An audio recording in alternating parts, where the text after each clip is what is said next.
Hello students. तो मेरा आप सभी को प्रणाम। जैसे कि आप सभी जानते हैं कि हमारा टॉपिक चल रहा था योग और मनोविज्ञान में जो है व्यक्तित्व के बारे में हम थोड़ी सी चर्चा कर रहे थे कि व्यक्तित्व आखिरकार क्या होता है, व्यक्तित्व की अवधारणाएं क्या क्या होती है, महत्व क्या क्या होता है। ठीक है, तो हमने पिछली वीडियो में इसके बारे में पढ़ा था। तो आज का हमारा टॉपिक है व्यक्तित्व विकास की अवस्थाएं। तो व्यक्तित्व विकास की अवस्थाएं क्या क्या होती हैं। ठीक है, व्यक्तित्व विकास की अवस्था होती है कि इन अवस्थाओं की तुलना एक दिन में, जो व्यक्तित्व जो होता है इनकी जो तुलना होती है एक दिन में 4 भागों में की गई है। तो 4 भाग दिन में कौन कौन से होते हैं? एक तो प्रातः का होता है, एक दोपहर का होता है, एक अपराह्न का होता है और एक संध्या से होता है। तो ये 4 समय जो है व्यक्तित्व विकास के लिए ये अवस्थाएं इसमें बताई गई है। तो उनके अनुसार शक्ति को 4 अवस्थाएं, उनके अनुसार ही इन 4 दिन, जो दिन के 4 पार्ट इन्होंने बांटे गए हैं, तो इन्हीं के अनुसार जो है शक्ति को 4 अवस्थाएं बांटी गई। देख कैसे, जैसे बाल्यावस्था हो गई, यौवावस्था, प्रौढ़ अवस्था और वृद्ध अवस्था से गुजरना पड़ता है। तो जब भी व्यक्तित्व विकास हमारे अंदर आता है तो उनको इन सब चीज़ों से गुजरना पड़ता है। तो जैसे जैसे भिन्न भिन्न ये स्थितियाँ आती हैं, अवस्थाएं आती है, तो व्यक्ति को ना इनसे, इन स्थितियों से और अवस्थाओं से जो है गुजरना पड़ता है। ठीक है, तो युंग थे, एक मनोवैज्ञानिक विद्वान थे युंग। तो युंग ने कहा है कि युंग मानव जीवन का जो विवरण दिया गया है, युंग ने जो दिया है मानव जीवन का एक विवरण, तो वो बाल्यावस्था का बहुत महत्व है। उसमें क्या है, बाल्यावस्था का बहुत महत्व है, क्योंकि इस काल के अंतर्गत ही व्यक्तित्व विकास की नींव रखी जाती है। कि जो व्यक्तित्व विकास की जो नींव रखी जाती है वो बाल्यावस्था में रखी जाती है। तो जिनकी कमजोरी पर आगामी व्यक्तित्व निर्भर करता है कि अगर बाल्यावस्था में व्यक्ति की जो व्यक्तित्व विकास उसमें समाहित हो रहा है, अगर उस चीज़ पे हम ध्यान दे देते हैं, तो आगे चल करके हमें व्यक्तित्व के बारे में कुछ भी परेशानी नहीं होती है। ठीक है, तो इसी तरह से उन्होंने, युंग ने 2 तरह का बताया गया है। व्यक्तित्व विकास की जो अवस्थाएं बताई गई हैं वो 2 तरह की बताई गई, एक अंतर्मुखी अवस्था बताइए और एक बहिर्मुखी अवस्था बताइए। ठीक है, तो पहली है अंतर्मुखी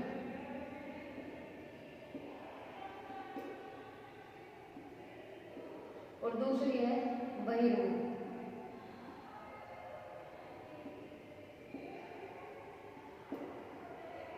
ठीक है, तो ये 2 अवस्थाएं जो है बताई गई है। तो एक अंतर्मुखी अवस्था होती है व्यक्तित्व की और एक बहिर्मुखी अवस्था होती है। तो अंतर्मुखी कौन सी होती है?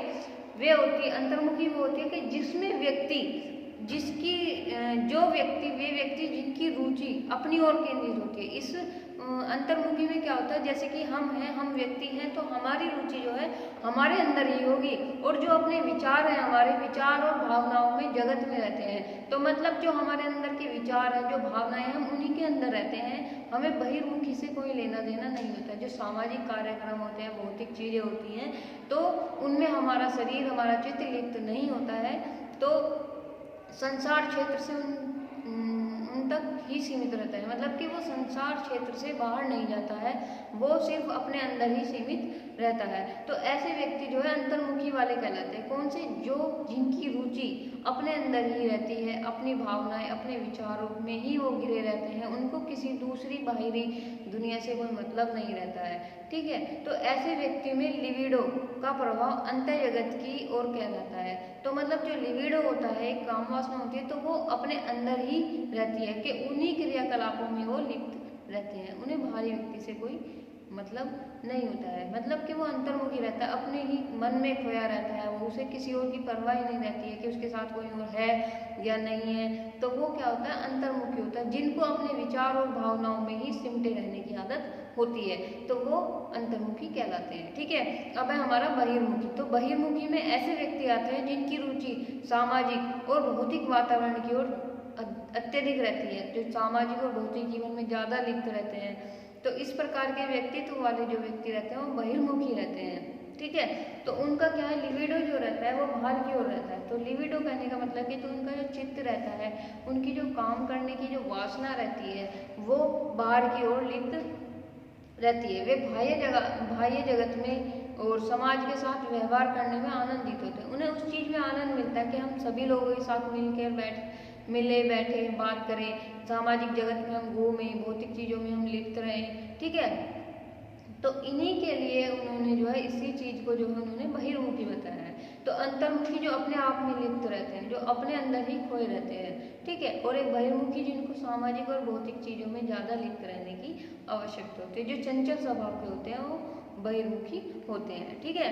तो इसी तरह से उन्होंने ये दो चीज़ें बताई गई हैं। अब इसके आगे जो है अब एक चीज़ और आती है कि पूर्व और पश्चिम देशों में व्यक्तित्व की जो अवधारणा है, जो व्यक्तित्व की अवधारणा है हमारे अनेक वेद शास्त्रों में, तो वो कौन कौन सी है, कौन कौन से शास्त्रों में, जैसे कि हम पहले में लेते हैं कि उपनिषद, ठीक है, कि उपनिषद में व्यक्तित्व का के आयाम, ठीक है,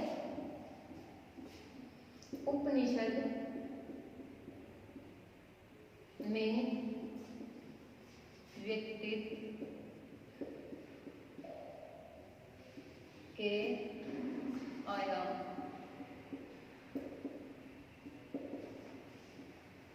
उपनिषद में व्यक्तित्व के आयाम। तो अब हम आयामों के बारे में चर्चा करेंगे कि जो व्यक्तित्व के आयाम है, व्यक्ति के जो व्यक्तित्व होता है उसके भी आयाम होते हैं, ठीक है। तो हम थोड़ी सी इसके बारे में चर्चा करते हैं कि इसमें क्या होगा कि पश्चिमी देशों में जो है मानवीय व्यक्तित्व का महत्वपूर्ण विषय भारतीय एवं पाश्चात्य मनोविज्ञान के संप्रदायों में अलग अलग ढंग से विवेचन हुआ है, ठीक है। तो पाश्चात्य परंपरा जो थी उसमें इसका पर्यायवाची शब्द जो है परसोना के नाम से इसे जाना जाता है, परसोना, ठीक है। तो जिसका अर्थ होता है मुखौटा या बाह्य आवरण। जो मुखौटा हम पहनते हैं या बाह्य आवरण होता है तो उसका मतलब परसोना का मतलब ये होता है, ठीक है, जिसको धारण कर नाटक के पात्र अभिनय करते हैं, मतलब कि कोई भी वेशभूषा डाल लेते हैं या कोई भी मुखौटा पहन लेते हैं तो वो उनका बाहरी व्यक्तित्व दर्शाता है, ठीक है। तो इस तरह आधुनिक मनोविज्ञान में व्यक्तित्व को प्रमुखता बाह्य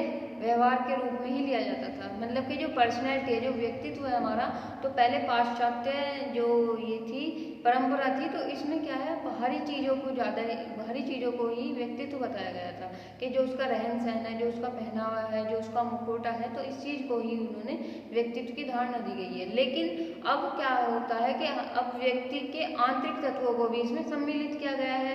इसके साथ साथ जैसे कि आप बाहरी व्यक्तित्व अपना साफ सुथरा रखते हैं, सुधरा हुआ रखते हैं, तो उसी के साथ में आपको आपका आंतरिक तत्वों की भी अहम भूमिका निभानी पड़ती है।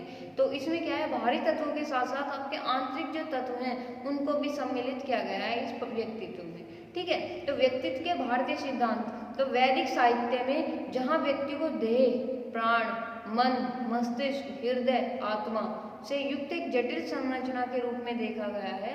जो हमारी ये शरीर बना हुआ है तो वह देह से बना हुआ, प्राण से बना हुआ, मन से बना हुआ, मस्तिष्क से बना हुआ है, हृदय से बना हुआ है, आत्मा से बना हुआ है। तो एक जटिल संरचना है हमारी इन सब चीज़ों से बने हुए, तो इसमें ही देखा गया। लेकिन साथ ही विश्व ब्रह्मांडीय शक्तियों के साथ उसकी अनन्य एकात्मता भी देखी गई है, मतलब कि ब्रह्मांडीय जो आत्मा होती है, जो एक दिव्य शक्ति होती है, उसके साथ भी उसको जोड़ा हुआ देखा गया है।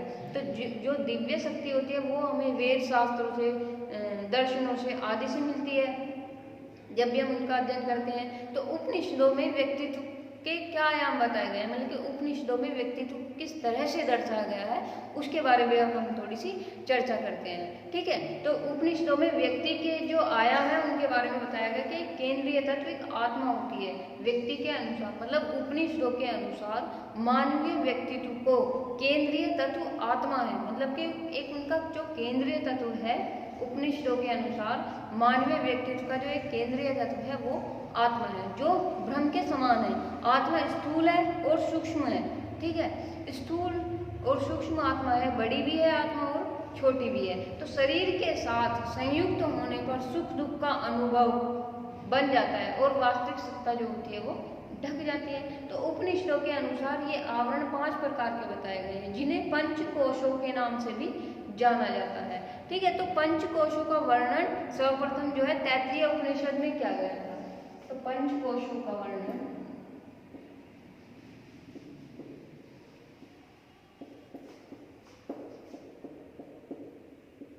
सर्वप्रथम तैत्तिरीय उपनिषद में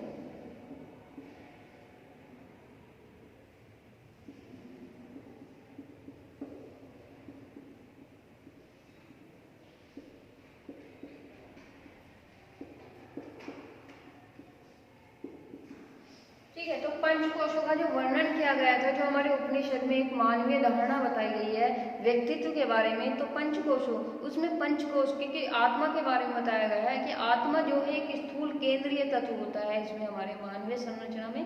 तो मानवीय व्यक्तित्व में एक केंद्रीय तत्व होता है, वो है आत्मा, जो ब्रह्म के समान माना जाता है। तो आत्मा को इन्होंने स्थूल भी बताया और सूक्ष्म भी बताया गया है। तो जब आत्मा का संयम, आत्मा का संयुक्त शरीर के साथ हो जाता है और इन पंचक्लेशों का संयुक्त शरीर के साथ हो जाता है, तो वो एक अपनी वास्तविक सत्ता को ढक लेते हैं। ठीक है, तो इसीलिए उपनिषदों में 5 आवरणों के बारे में बताया गया है। तो 5 आवरण में कौन कौन से हैं? ये पंचकोश, जो पंचकोश है हमारे,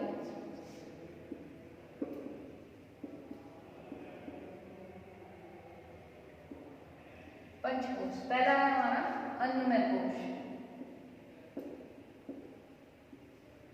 ठीक है। दूसरा है हमारा प्राणमय कोश,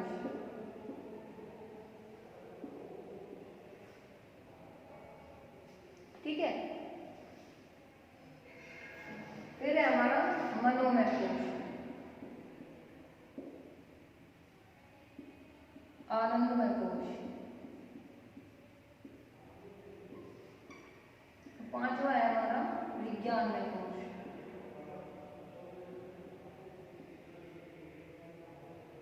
ठीक है। तो ये 5 प्रकार के कोश बताए गए हैं उपनिषद में। उपनिषद में अन्नमय कोश, प्राणमय कोश, मनोमय कोश, आनंदमय कोश और विज्ञानमय कोश, ठीक है। तो इन 5 के बारे में इन्होंने चर्चा की गई है। तो अन्नमय कोश जो है आहार से बनता है। अन्नमय कोश में क्या होता है? आहार से बनता है ये, ठीक है। तो जब तक हमारे अंदर आहार नहीं जाएगा, जब तक हम खाएंगे पिएंगे नहीं, तो हमारे अंदर अन्नमय कोश जन्म नहीं लेगा। और जब हम आहार ले लेते हैं, हमारे अंदर अन्नमय कोश आ जाता है। तो जब अन्न हमारे अंदर आ जाता है तो हमें एक प्राण शक्ति मिलती है, ठीक है। प्राण शक्ति मिलती है हमें, किसी भी कार्य को करने के लिए हमें उत्तेजना मिलती है, शक्ति मिलती है। तो वो किसके कारण होती है? आनंदमय के कारण, ठीक है। तो अन्नमय हो गया, अन्नमय के बाद प्राण में, तो प्राण में हमें उसी से मिलता है जो एक आत्मा में निवास एक प्राण होता है, ठीक है, जिसके द्वारा हम कोई भी कार्य कर लेता है। मतलब कि इसके भीतर प्राण क्रियाशील रहता है। एक अन्नमय के अंदर जो है प्राण में क्रियाशील रहता है। यह आत्मा का जो है दूसरी परत कहलाती है। यह आत्मा की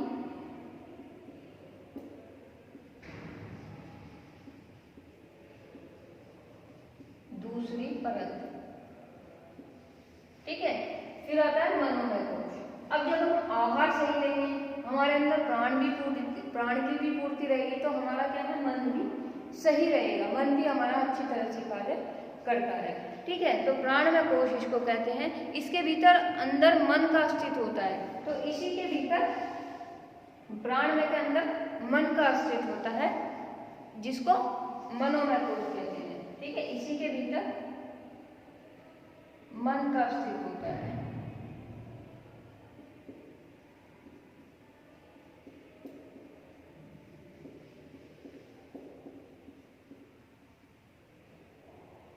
अब आता है आनंदमय कोश। तो आनंदमय कोश क्या होता है? पहले आएगा हमारा विज्ञानमय कोश,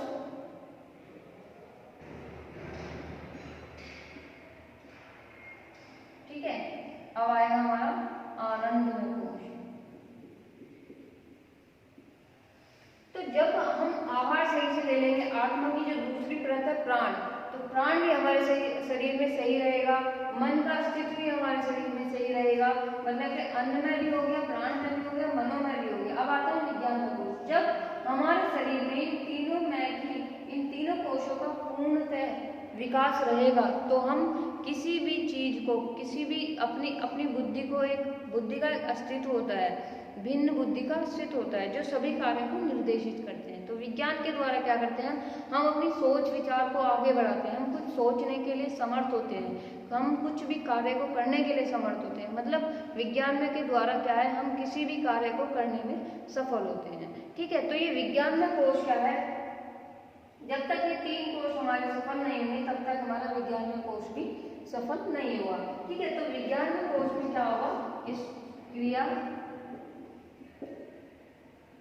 की जा सकती है,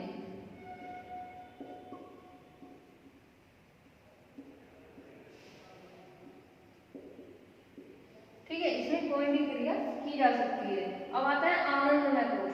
आनंदमय कोश में क्या होता है कि हमारे अंदर एक आत्मा होती है, ठीक है। उस आत्मा को जो प्रसन्न होती है, जब वो आत्मा इन सब चीजों से प्रसन्न होती है, जब उसे आहार मिल जाता है, प्राण मिल जाता है, मन उसका खुश हो जाता है, तो वो किसी भी क्रिया को, किसी भी कर्म को कर सकता है। तो फिर उसे प्रफुल्लित होता है उसका मन। तो आत्मा जो होती है हमारी आनंद से परिपूर्ण हो जाती है। तो आत्मा जब खुश हो जाती है तो हम कोई भी कार्य को, किसी भी कार्य को समझने और किसी भी कार्य को दर्शाने के लिए हम साक्षात्कार हो जाते हैं, ठीक है। तो इसीलिए इन्होंने कहा कि इससे भी विभिन्न आत्मा का आनंदमय कोश है। तो इसकी जो वास्तविक आत्मा इन पांचों आवरण से परे हैं, इन्हीं पंचकोशों के 3 समूह में वर्गीकृत किया गया है। तो जो आत्मा के बारे में हम बात कर रहे थे, तो आत्मा इसमें प्रफुल्लित हो जाती है, मतलब उसमें आनंद की पूर्ति हो जाती है।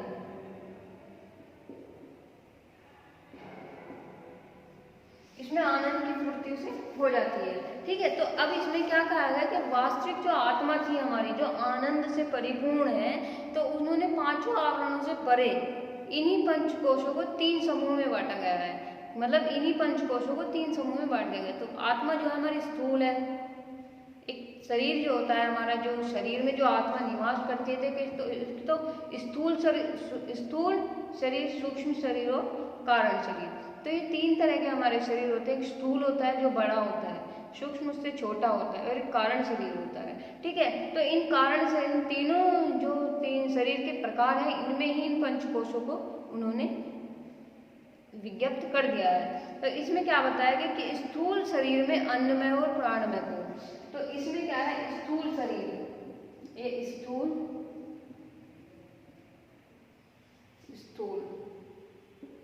ठीक है, ये स्थूल शरीर के अंतर्गत आते हैं,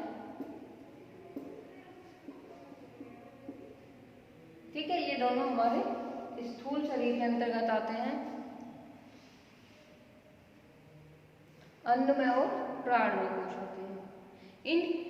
इसमें पंच तत्व और पंच प्राणों का समावेश होता है। पंच तत्व और पंच प्राण का कोश होता है। तो सूक्ष्म शरीर में मनोमय कोश और विज्ञानमय कोश, सूक्ष्म शरीर में,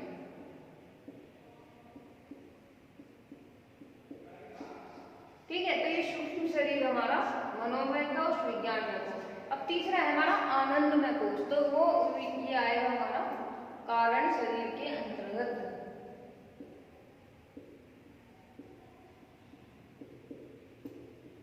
कारण शरीर के अंतर्गत, ठीक है। तो ये हमारा इन्होंने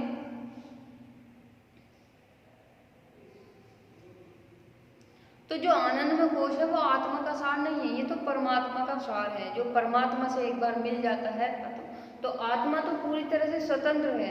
और आनंदमय कोश में आत्मा की अनुभूति आनंद के रूप में होती है। तो आत्मा की जो अनुभूति होती है ना, वो आनंदमय कोश में एक आनंद के रूप में होती है। तो जो कि इस तरह से मानवीय व्यक्तित्व का चरम उत्कर्ष होता है, कि जो व्यक्ति का जो व्यक्तित्व होता है वो एक चरम उत्कर्ष पे होता है, वो उसकी सबसे बड़ी विभूति होती है जो उसे प्राप्त होती है एक आनंदमय कोश में आकर के, ठीक है। तो इसमें उपनिषद में हमारे पंच कोशों के बारे में व्यक्तित्व को दर्शाया गया है कि किस तरह से व्यक्तित्व इसके अंतर्गत आता है। तो शरीर व आत्मा के संबंध को मैत्री उपनिषद में भली भांति समझाया गया है, शरीर और आत्मा, ठीक है। तो जब तक हमारा शरीर रहेगा, हमारी आत्मा रहेगी, तो तब तक हमारा व्यक्तित्व भी सही रहेगा। व्यक्तित्व हमारा बाल्यावस्था से ही उभरता हुआ आता है और आगे चलकर ही वो व्यक्तित्व इतना अपना रूप धारण कर लेता है कि वो अपने आप को उसे दर्शाने की जरूरत नहीं पड़ती है, वो दूसरे व्यक्ति के सामने खुद ही प्रकाशित हो जाता है। तो शरीर को रथ और आत्मा को इसका सारथी बताया गया है। तो इसमें उपनिषद में बताया गया कि शरीर एक रथ के समान होता है और आत्मा एक सारथी के समान होती है। तो ज्ञानेंद्रियों को 5 लगाम कहा गया है, लगाम होती है और घोड़ा होती है। तो जो 5 हमारी ज्ञानेंद्रियां उनको लगाम कहा गया और जो कर्मेंद्रियां उनको घोड़ा कहा गया। जब तक हमें अपनी ज्ञानेंद्रिय, जब तक हमें अपनी इंद्रियों पर कंट्रोल नहीं होगा, तो तब तक हमें अपनी कर्मेंद्रियों पर भी कंट्रोल नहीं होगा।